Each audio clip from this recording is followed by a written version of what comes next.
On s'intéresse maintenant à l'équipe du CESAG. Présentation de solutions. Rappelons que le thème principal est l'agriculture. Quelle est la problématique sur le thème de l'agriculture que vous avez choisi? Quelle solution pour contribuer à la réduction du déficit de production agricole? CESAG, vous avez 6 minutes pour nous convaincre et n'oubliez pas, ensemble, c'est à vous.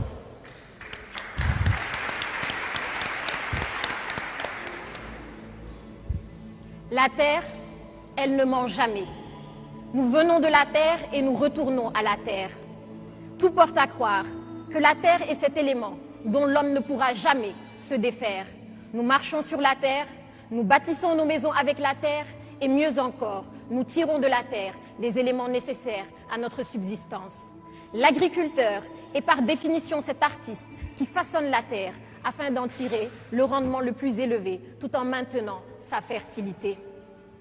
Un disciple de Socrate disait ceci: l'agriculture est la mère de tous les arts. Lorsqu'elle est bien menée, tous les autres arts prospèrent. Lorsqu'elle est négligée, tous les autres arts déclinent, sous terre et sous mer. Partant de là, permettez-moi de renommer l'agriculture comme étant le 8e art. Ce chiffre 8, lorsque vous le couchez, donne le signe mathématique infini, comme pour dire que l'agriculture est vouée à un bel avenir. Mesdames et messieurs, chers membres du jury, bonjour. Je m'appelle Béatrice Sagna et je suis chargée de vous parler d'une problématique cruciale de développement. Quelle solution pour contribuer à la réduction du déficit de production agricole? Pour ce faire, abordons tour à tour le problème qui se pose, la solution que nous préconisons et enfin l'impact de la solution. Le déficit de production agricole signifie que nous consommons plus que ce que nous produisons. Et la direction de l'analyse, de la prévision et des statistiques agricoles sur la campagne 2012-2013 notait un déficit de plus de 900 000 tonnes pour le riz, 738 pour le gombo et 10 tonnes pour l'aubergine. Vous n'avez rien remarqué? Chacun des produits que je viens d'énumérer entre dans la composition du tchèb, autrement dit notre tchéboudienne est en partie importé. D'ailleurs, nous importons plus que nous n'exportons. En 2013, c'est 222 milliards de francs que nous avons déposés tout juste pour importer le riz. Cela correspond à 4000 maternités modernes comme celle de la région de Oussouye. Pourtant, l'agriculture sénégalaise dispose d'atouts considérables. Des ressources en eau, 30 milliards de mètres cubes. 3 800 000 hectares de terres cultivables, correspondant à 5 322 219 terrains de football aux normes de la FIFA. Une population de 14 millions d'habitants, dont les 2 tiers ont moins de 25 ans. Alors comment expliquer ce paradoxe qui existe entre le potentiel d'une part et le déficit d'autre part? Raison pour laquelle, pour mettre en lumière cette mine d'or qui se trouve sous nos pieds, il convient de s'interroger sur une question. Quelle solution pour contribuer à la réduction du déficit de production agricole? De l'indépendance à nos jours, l'agriculture a connu la création de sociétés comme la SRAED, la Sonacos devenue Suneor avec les socialistes, de plans et programmes comme le REVA, la Goana avec le président Wade, PRACAS avec le président Macky Sall. Et si chacune des actions entreprises a permis de réduire ce déficit, il convient d'être encore plus percutant. Mais comment? Les experts de l'agrobusiness et de l'agronomie s'accordent à dire qu'il y a 5 facteurs clés de succès pour une agriculture productive.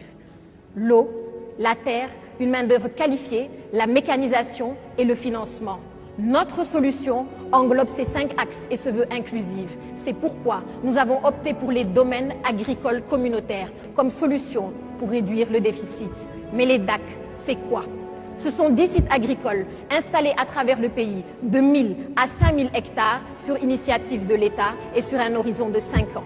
Ils comprennent de vastes étendues de terres dotées d'infrastructures pour résoudre le problème de l'accès aux terres et de la mécanisation, un incubateur d'entrepreneurs agricoles pour booster les qualifications et un pôle de compétitivité économique pour créer de la valeur.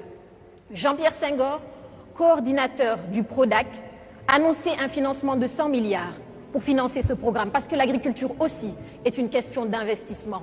Ce montant sera financé par un partenariat public-privé pour le développement de l'agriculture sénégalaise. Notre solution a d'ores et déjà produit des impacts considérables et le premier DAC de Itato, dans la région de Kédougou, en est un exemple palpable. D'un point de vue social, Il se traduit par le renforcement de l'identité rurale, un frein à l'exode rural et la réaffirmation de la lutte contre l'insécurité alimentaire, quand on sait que 30% des ménages ruraux au Sénégal sont menacés par l'insécurité alimentaire. D'un point de vue économique, il se traduit par l'augmentation du pouvoir d'achat des ménages, avec la création de 300 000 emplois sur un horizon de 5 ans. Et enfin, sur le plan environnemental, il se traduit par la préservation de la nature à travers la sensibilisation des acteurs, à travers les formations PRODAC. En définitive, nous avons opté pour les domaines agricoles communautaires comme solution et moteur de la croissance inclusive d'une agriculture qui nourrit ses hommes et nourrit les autres secteurs de l'économie. Mesdames et messieurs, ces dernières semaines, nos déplacements de l'entreprise agricole Tropicasem aux fermes de Bayard ont suscité en moi la vocation d'appartenir au ballet de l'agriculture. Et si ce ballet est assimilable à une chanson, alors je laisserai tout dans la chanson. Parce que la terre, elle ne ment jamais. Je vous remercie. Merci. Béatrice de l'équipe CESAG, sous vos applaudissements. Une première épreuve